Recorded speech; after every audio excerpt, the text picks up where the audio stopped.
Bonjour à tous, pour cette nouvelle vidéo, on va traiter d'un système d'alarme chinoise.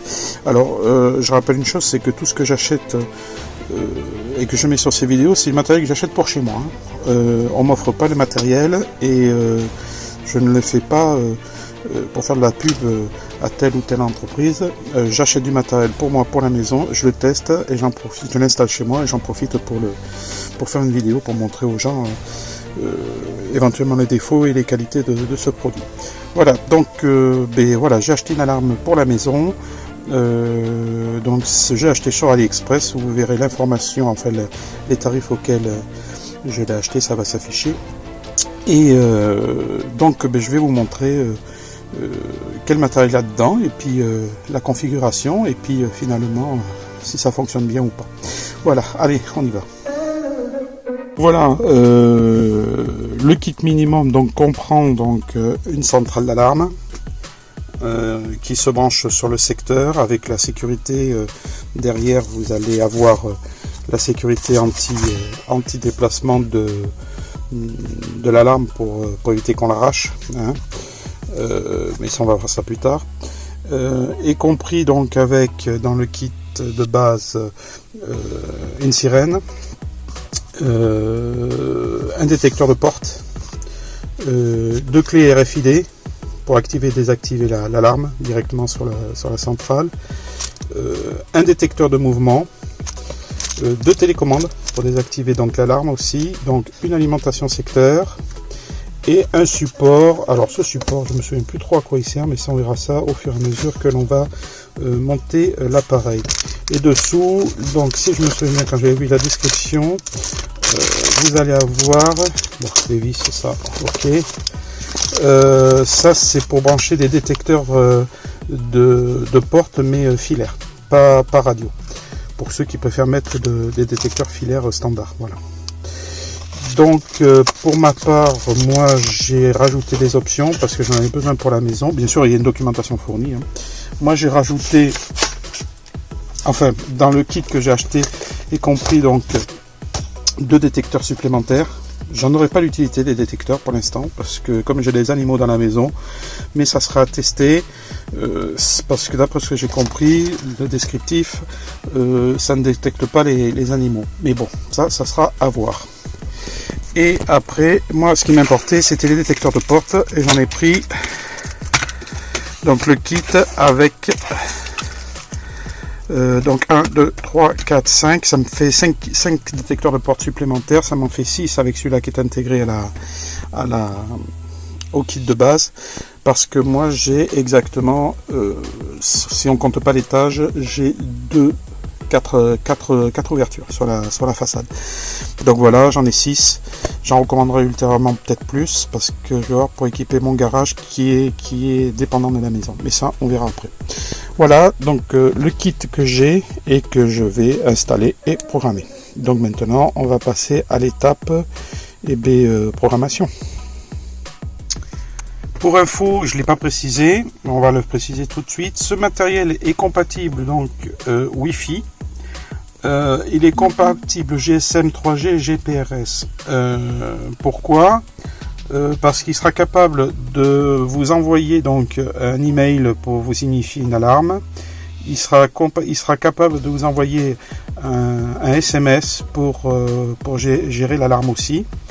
Et l'appareil est entièrement utilisable via une application, c'est-à-dire vous avez accès à la centrale alarme en permanence, où que vous soyez, on va dire en France ou même sur la planète.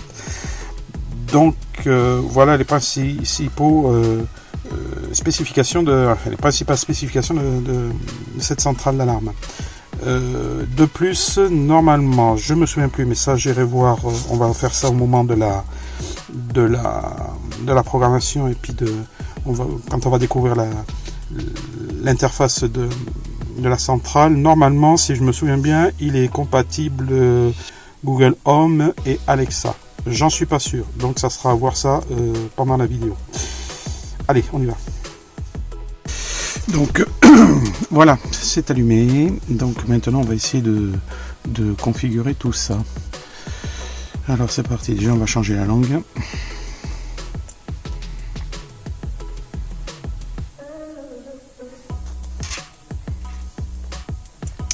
On va le passer en français.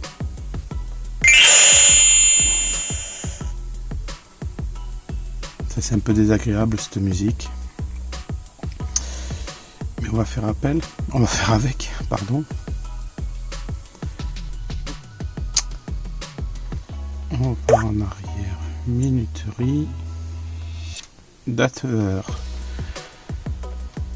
Donc on est parti 2020, jusque là pas de souci. On est le 29. Il va falloir que je coupe cette musique. En fait, ces bruits de fond, c'est très désagréable.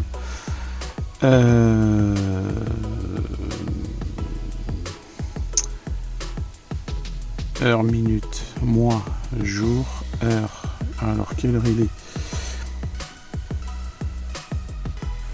Donc 18h, non j'ai dit 18h.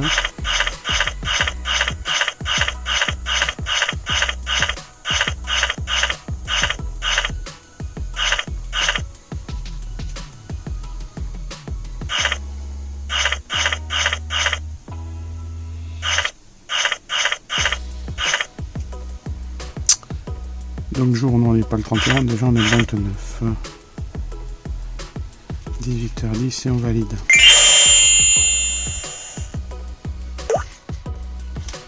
Donc on a dit réglage fonction, tonalité clavier, donc on va couper ça, voilà, off, voilà, parce que c'est assez désagréable. J'espère qu'il n'y aura pas d'autres sonneries comme ça, parce que franchement c'est pas la plus belle réussite qu'ils aient fait sur leur centrale, quoi. C'est dommage. Donc on continue, on a réglé l'heure. Maintenant on va régler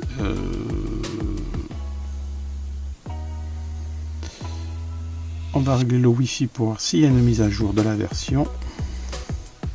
Donc à première vue, pour connecter un Wi-Fi, il faut télécharger avant l'application Smart Life, parce que le principe de connexion de la centrale, c'est comme les nouvelles caméras IP, on passe par un smartphone. Donc on va télécharger l'application Smart Life.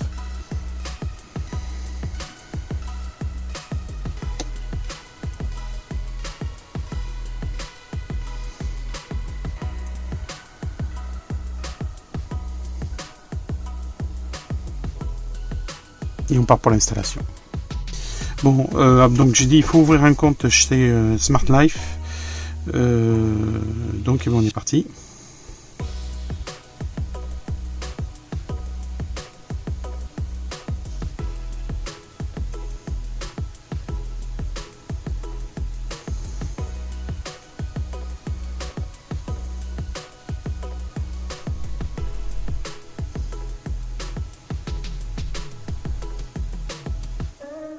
Alors pour ma part, j'ai créé un réseau, j'ai créé une adresse Gmail spécialement pour la maison, pour toute la domotique, la future domotique qu'il y aura dans la maison. Comme ça c'est plus simple, parce que lié à tout un tas de comptes Gmail, des téléphones, tablettes ou autres, ça va être un peu le bazar. Donc j'ai dédié une adresse Gmail pour la maison, pour tout ce qui sera domotique et pilotable via le Google Home. Donc je vais créer mon compte avec mon adresse Gmail. Voilà, le compte est créé. Bon, maintenant je vais découvrir en même temps que vous. Donc ajouter un appareil.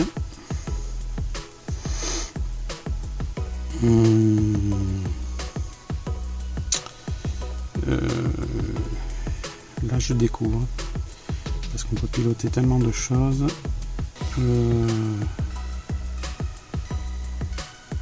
Est-ce que j'ai une centrale là-dessus? Alors peut-être que je lise la doc surtout. Vidéosurveillance, sécurité exercice, sécurité capteur. Il faut que je lise la doc. Alors on a essayé avec Smart Life, mais bon, il y a des choses que je comprends pas. Donc on va essayer avec Tuya aussi, parce que possible, il est compatible Smart Life et Tuya. Donc on va ouvrir un compte pareil chez Tuya, toujours sur le même principe, avec l'adresse Gmail que j'ai créée pour la domotique pour la maison. Donc on va s'enregistrer, d'accord.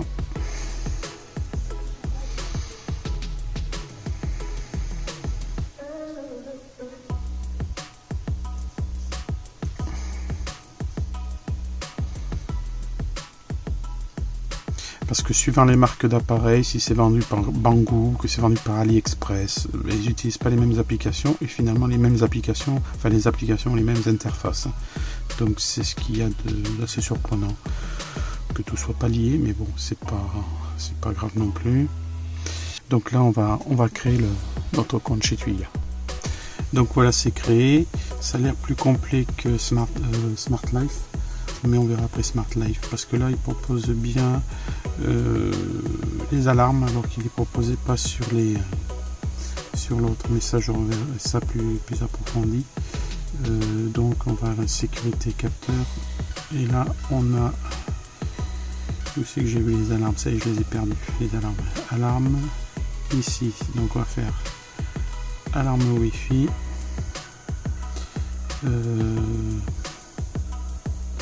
là on va remplir le mot de passe.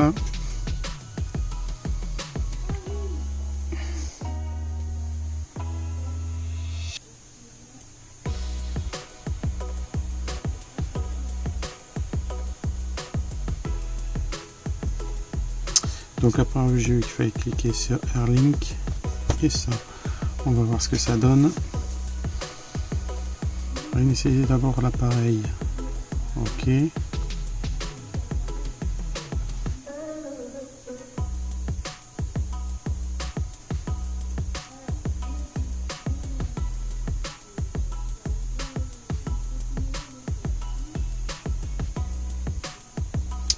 Ça n'a pas l'air de marcher.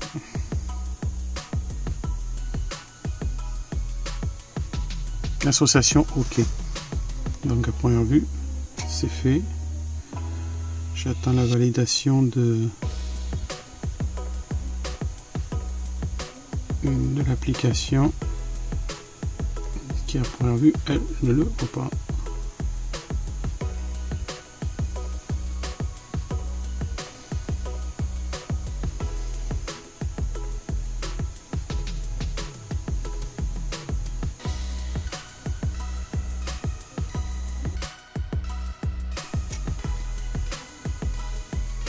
Ah, ça y est, c'est fait.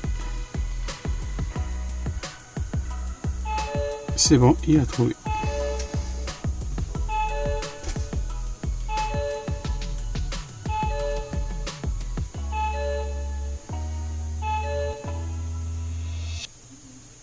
Ok, cette fois, il a trouvé.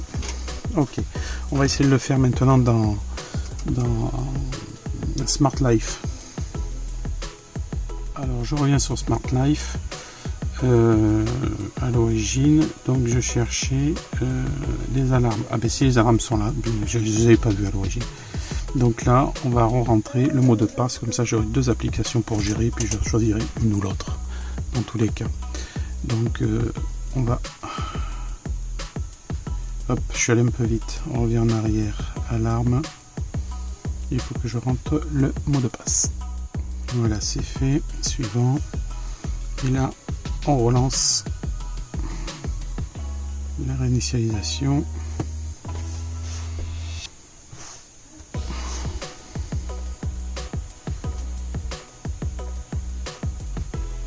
Donc finalement, c'était plus compréhensible sur Tuya que sur Smart Life, mais bon, après j'ai la documentation que j'ai reçue, elle est toute en anglais, hein, donc je vais peut-être m'amuser à la traduire un jour, ou peut-être pas, ou peut-être si, et puis je vous la mettrai en ligne une fois qu'elle sera traduite. On verra ça.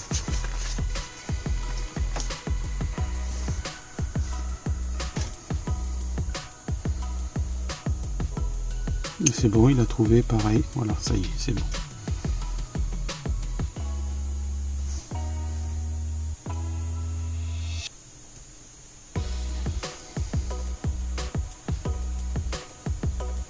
Voilà, l'alarme est sauvegardée.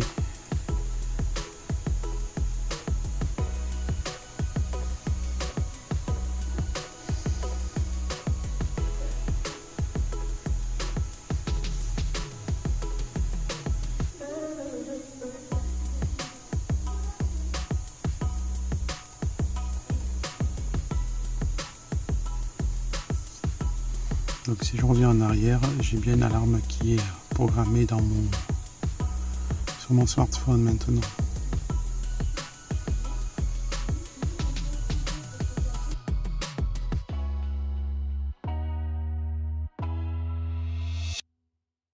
Je ne sais pas ce qu'il est en train de le faire, mais il est en train de le faire dans tous les cas. Alors je ne sais pas si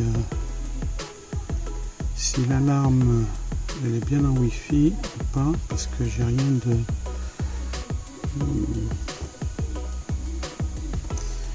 d'identifié. Mais oui, peut-être qu'elle est à configurer maintenant hors réseau. Je vais y réessayer. Bon, je vais continuer à faire mes tests. Voilà, à première vue, il est connecté. Donc, donc si je retourne et que je fais si je fais armé de ce côté-là, système armé, il est bien activé. Ok. Système désarmé.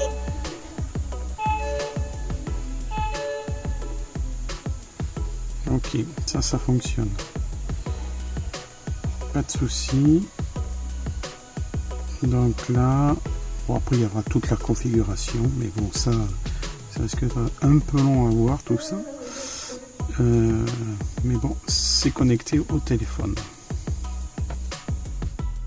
Donc je confirme, c'est bien Wi-Fi, sauf que comme le signal est assez faible dans mon bureau, ça se voit pas très bien. Mais il est connecté au Wi-Fi, donc ça pour ça c'est bon. Donc connexion des applications et de la centrale d'alarme à Wi-Fi, ok. Maintenant on va passer au paramétrage des périphériques. Donc on va prendre en premier le périphérique donc magnétique. À première vue, donc il y a un système anti-arrachement, hein. Il y a un petit switch ici pour éviter que la pièce soit retirée de son support et ça déclenche l'alarme. La pile est intégrée à première vue dans le capteur, le périphérique. Donc c'est les piles standards, les CR22 je crois, ou R21. Donc c'est les grosses, elles sont épaisses cela par exemple. Donc c'est parfait. Elles y sont. Par exemple, je me pose la question de savoir comment on les retire. À mon avis, il faut tout enlever pour pouvoir sortir la pile après. Donc ça pour ça, c'est ok. C'est complet. Donc maintenant, on va voir pour tester le périphérique. Là voilà, vous voyez le capteur anti-arrachement, il est là. Donc c'est parti, on va voir comment on configure ça. On se met sur on et on va voir ça s'allume. On va voir comment ça se configure. Donc on va commencer à appairer les capteurs pour voir ce que ça donne.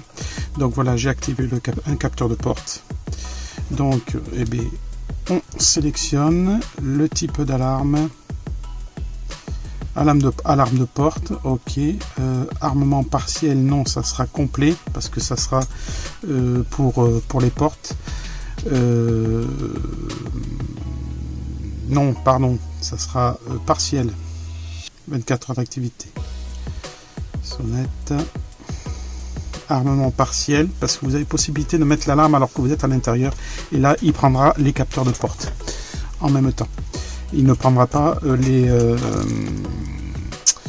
les détecteurs volumétriques, hein, il les prendra pas si vous êtes en partiel. Comme ça, vous pouvez rester chez vous. Il n'y a que si une porte s'ouvre pendant la nuit, pendant que vous dormez, que l'alarme s'activera. Donc on le met en partiel, on fait du test. Hein. Ici, c'est le numéro 1, donc le capteur numéro 1. Donc on va faire entrée, ok, et on va le valider. Ok, il est validé, c'est bon, c'est fait pour ce capteur là, c'est réglé. Maintenant on va tester donc le capteur volumétrique. Donc on le met sur on, voilà. Pareil, on fait plus. Donc là on dit que c'est pas une alarme de porte. Alors il y a tout un tas d'accès, hein, chambre, etc. Voilà, tiens, on va dire que c'est un alarme. Ben, on va mettre une alarme périphérique, une alarme salon, panique, chambre. Allez, on dit que c'est une alarme chambre. C'est des tests que l'on fait, hein, on configurera plus tard. Là, vous dites que vous la voulez en complet. puisque vous voulez pas que ce type d'appareil se connecte quand vous êtes en partiel. Et on va dire que c'est le deuxième capteur, non pas le 12e, on va dire le deuxième capteur, on valide. Et là c'est parti, ok, l'apprentissage est fait, ok, et voilà, maintenant nous avons 2 capteurs programmés. Voilà comment on programme les capteurs, c'est assez simple et c'est assez rapide. Alors pour montrer que ça fonctionne bien, voilà, donc si on regarde au niveau ici,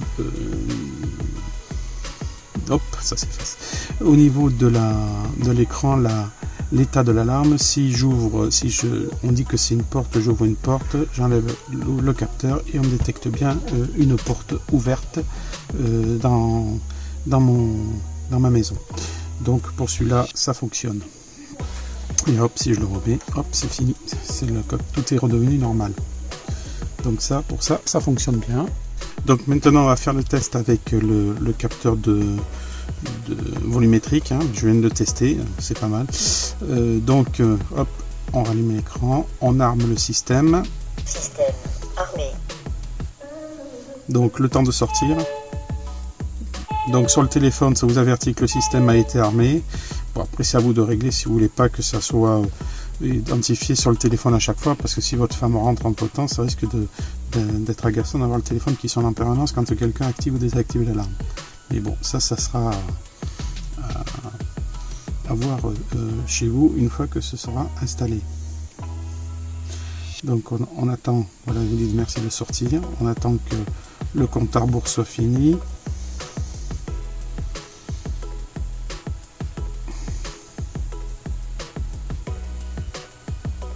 Là, normalement, donc si on bouge, l'alarme, elle se met, là il vient de détecter, donc il y a un délai pour le temps que l'alarme se mette à sonner. Alors c'est à vous de le régler dans les paramètres de l'appareil aussi, pour régler les paramètres donc du délai de déclenchement de l'alarme quand une détection a été faite dans la maison. Donc là, dans 4 secondes, ça va sonner.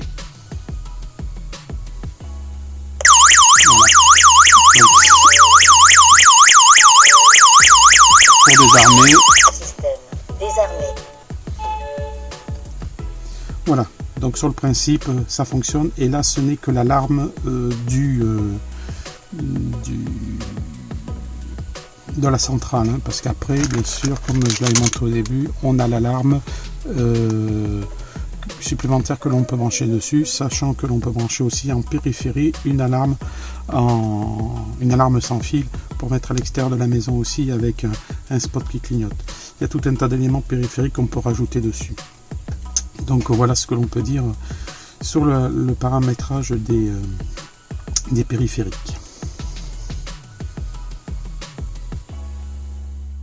Donc maintenant on va passer aux enregistrements d'autres périphériques. Donc maintenant les badges RFID. Donc les badges RFID, c'est comme pour rentrer dans les bâtiments, hein, quand vous mettez votre badge devant la porte pour que la gâche s'ouvre et que la porte s'ouvre, ou même comme sur les voitures, hein, quand vous approchez votre carte de la voiture et que la voiture s'ouvre. Même principe, même punition. Donc pour programmer les badges RFID, donc vous allez toujours dans le menu pour les réglages de votre centrale, vous cliquez sur badge RFID, j'en avais programmé un, je le supprime. Ok, donc pour programmer un badge RFID, hop, plus, vous l'approchez, hop, il a été identifié. On va en rajouter un autre, hop, j'en mets un deuxième. Ok, les deux sont maintenant programmés. Tant qu'on y est, on va tout faire en même temps. On revient en arrière, là on va brancher une télécommande, donc plus, hop, on appuie. Système armé. D'accord. On déverrouille. Désarmé. Ouais. Ça c'est le téléphone. Il va falloir que je désactive ça. Donc maintenant sur le coup, et bien, si on revient en arrière, on vient au menu principal. Voilà. Donc si je veux armer, je clique sur armer. Système armé. Voilà, si je veux le désarmer, je le désarme. Système désarmé. Voilà, c'est fait. Maintenant, si je veux le faire avec la clé RFID, donc hop, je passe Système dessus. armé. Voilà, pour désarmer. Système désarmé. Voilà, donc, et les deux clés fonctionnent. J'en prends une autre. Système armé. Système désarmé. Voilà sur le principe, voilà comment ça fonctionne avec donc la télécommande et les clés RFID, sachant qu'il a été fourni 2 télécommandes et 2 clés RFID, mais vous pouvez en programmer, en acheter d'autres en supplément et en programmer de nouvelles, hein. Donc on peut monter jusqu'à 100 périphériques sur l'alarme, donc ça peut être très intéressant. Je trouve ça assez complet. Donc après, le bouton SOS sert quand vous êtes dans la maison, quand si l'alarme est armée aussi. Enfin, attendez, j'ai pas essayé. Si je reste appuyé dessus, voilà.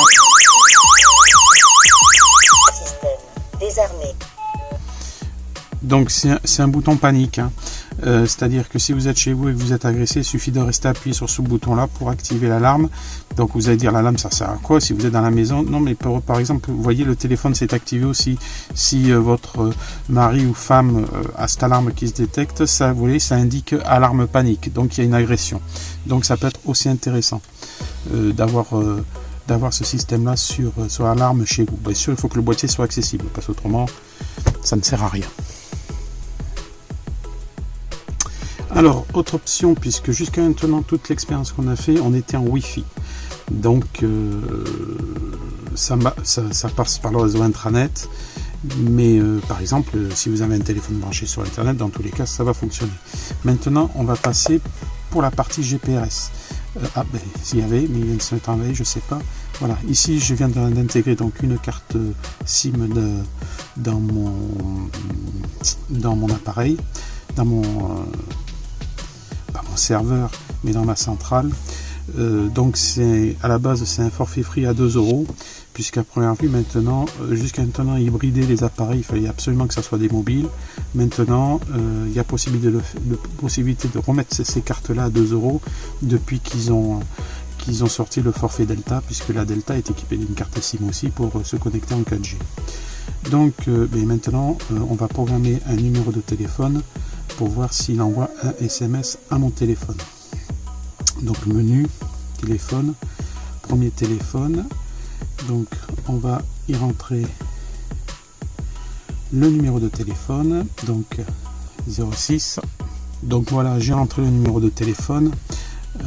Ici vous avez soit il vous appelle à première vue, soit il vous envoie un message. Donc on va dire qu'on demande le message, pas l'appel, et on confirme les réglages. Donc là normalement j'ai un numéro de téléphone qui est déjà activé et on peut en rentrer jusqu'à 5 numéros de téléphone.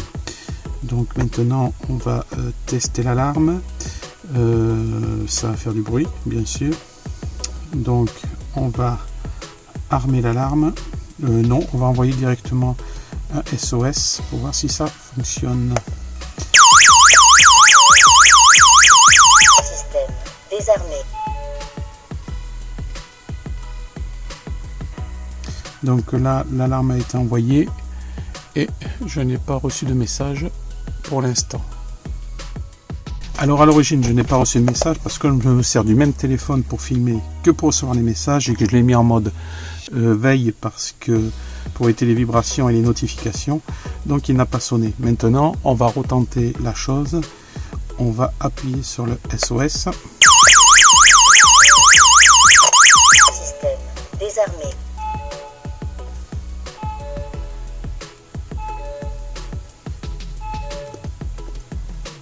Et là, normalement, j'ai reçu un message sur le téléphone. Comme quoi, ça se voit pas puisque je filme avec, mais j'ai bien reçu un message sur le téléphone. Comme quoi, il y a une alarme. Donc je repars avec le test comme je vous l'ai je voulais vous le montrer à l'origine. Donc si j'active le SOS en Wi-Fi par l'application, je vais recevoir les messages, mais je vais aussi les recevoir par SMS sur le téléphone. J'ai intérêt à me dépêcher parce que le téléphone arrive en fin de batterie. Donc là, hop, j'active le SOS. Système désarmé.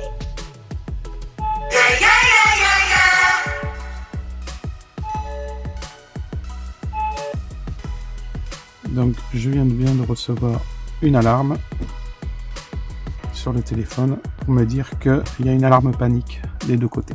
Voilà, donc ça fonctionne parfaitement bien. Donc voilà, maintenant on va voir comment on va finalement protéger l'activité du clavier tactile par un mot de passe. Donc on clique sur menu, on va dans réglages, on fait mot de passe. On clique sur utilisateur parce que système pour l'instant on n'y touche pas. On rentre donc le mot de passe. Donc vous rentrez ce que vous voulez. Là on va mettre 1, 2, 3, 4. On peut rentrer 5, 6 jusqu'à 6 chiffres. Et on valide. Normalement on contrôle. Non, il n'a pas pris. Donc on recommence. 1, 2, 3, 4. Et on valide. Et là il a pris. Donc c'est 4 chiffres. C'est pas 6. Parce que si je fais 1, 2, 3, 4, 5, 6, ou même 5. 1, 2, 3, 4, 5, 6, c'est bon. Et que je valide, il prend pas, il prend qu'un 2, 3, 4. Donc c'est 4 chiffres maximum. Après, on revient en arrière. Et maintenant, pour verrouiller le clavier, on revient dans les réglages. Donc réglages, on fait réglage des fonctions et on fait verrouillage clavier. Et là, on active le verrouillage clavier. Et on sort. Donc une fois qu'on est sorti, si je verrouille le clavier manuellement, voilà, et que je le réactive, si je veux faire armer, Merci de saisir votre mot de passe. donc 1, 2, 3, 4, et là le clavier est désactivé, est activé, on peut accéder donc au système. Donc pour revoir à peu près tous les paramètres, les réglages donc et les fonctions, vous avez le bip d'armement. Bon, jusqu'à maintenant je l'ai pas entendu le bip d'armement, mais on verra donc ultérieurement. L'activation, je suppose la désactivation de la sirène.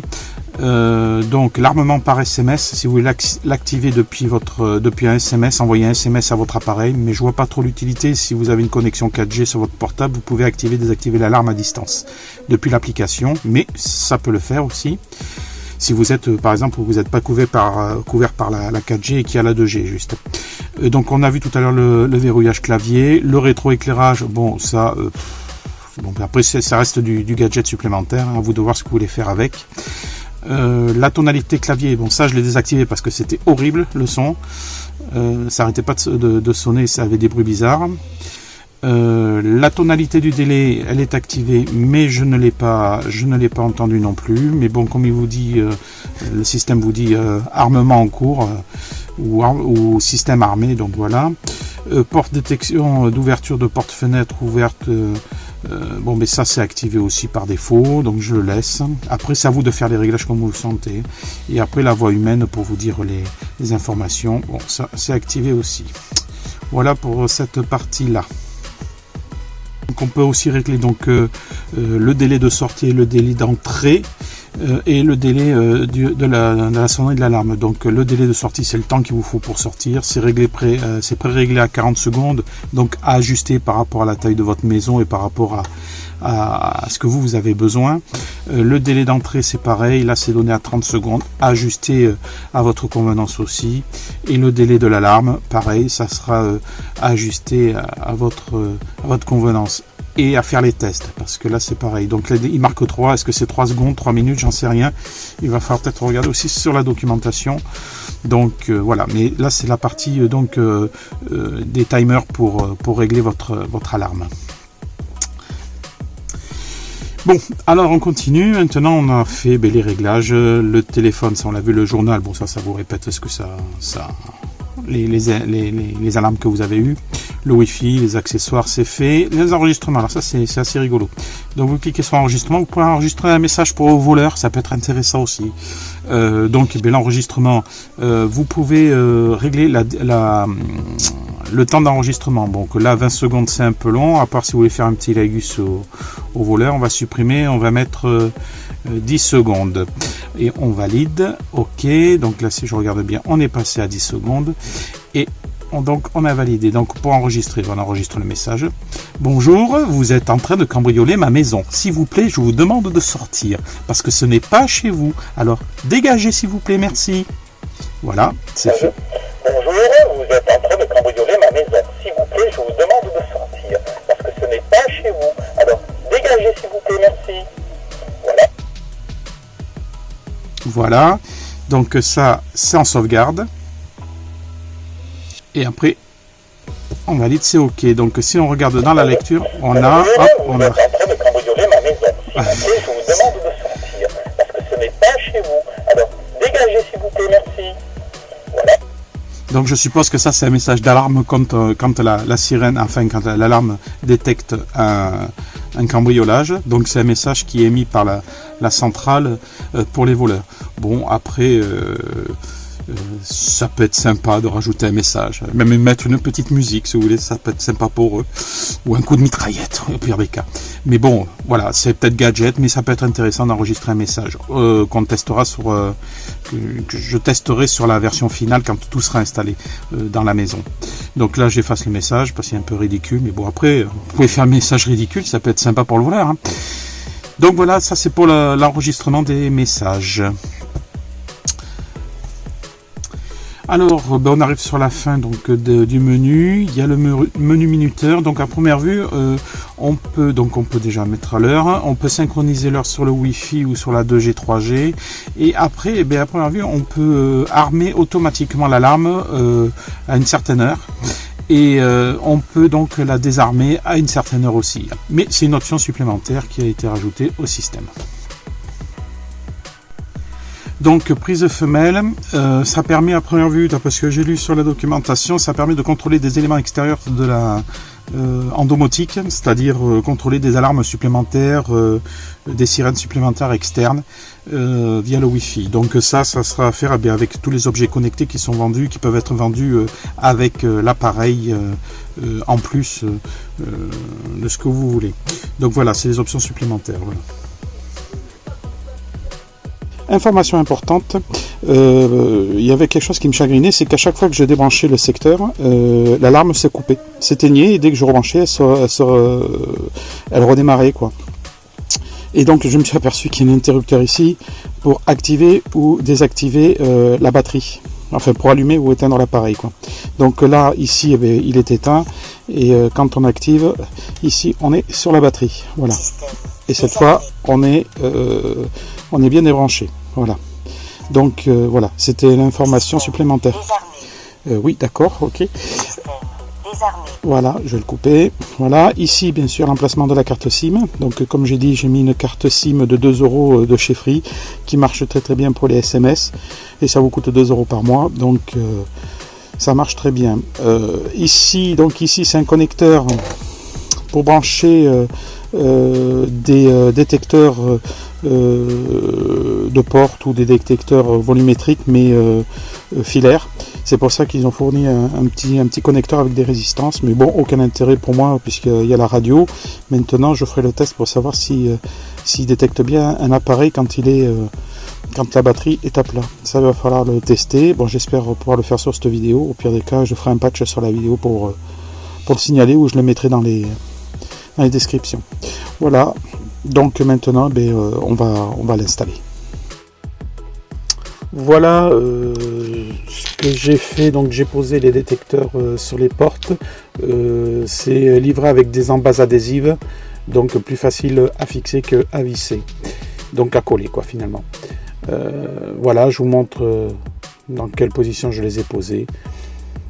Là, c'est l'endroit où j'ai posé la centrale d'alarme.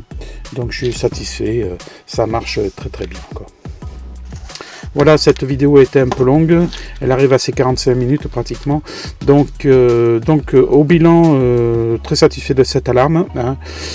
Quelques rappels, il n'y a pas d'email envoyé en cas d'alarme, juste ça passe par l'application donc Smart Life ou Tuya. Si vous avez donc une alarme qui se déclenche dans la maison, ça passe aussi, ça vous envoie des SMS, donc si pareil il y a une alarme qui se déclenche dans la maison, il y a une gestion de coupure d'énergie, c'est à dire si vous avez une coupure d'électricité, vous recevrez via l'application un message, même via SMS, un message comme quoi il y a un problème d'alimentation, c'est à dire que l'alarme se retrouve hors tension, mais elle fonctionne puisqu'elle est sur batterie. Qu'est-ce qu'il y a d'autre? J'ai pas fait le test via Google Home ou Alexa, mais je crois pas que ça soit compatible. Mais j'ai pas fait de test parce que j'ai pas eu le temps et puis la vidéo aurait été encore plus longue. Voilà, dans tous les cas, si vous avez des questions à poser sur ce petit tuto, eh bien, vous n'hésitez pas, posez-moi des questions, hein. J'essaierai d'y répondre. Au pire des cas, je cumulerai les questions et je ferai une vidéo supplémentaire s'il y a lieu de le faire. Dans tous les cas, cette vidéo, si il y a lieu d'en faire une autre parce qu'il y a des problèmes, j'en ferai une autre. C'est-à-dire, tant qu'il n'y aura pas de vidéo, ça veut dire que le système fonctionne parfaitement, ou s'il y a d'autres choses à rajouter, mais je pense qu'on a fait le tour, hein, en gros. Mais s'il y a des problèmes sur cette alarme, à l'avenir, je ferai une vidéo pour les signaler. Voilà, ben, si vous avez aimé cette vidéo, je vous invite à mettre un pouce, hein, et puis à vous abonner à la chaîne pour justement, s'il y a un patch à rajouter sur ce tuto, que vous puissiez en profiter. Voilà, allez, je vous souhaite une bonne journée. Allez, ciao.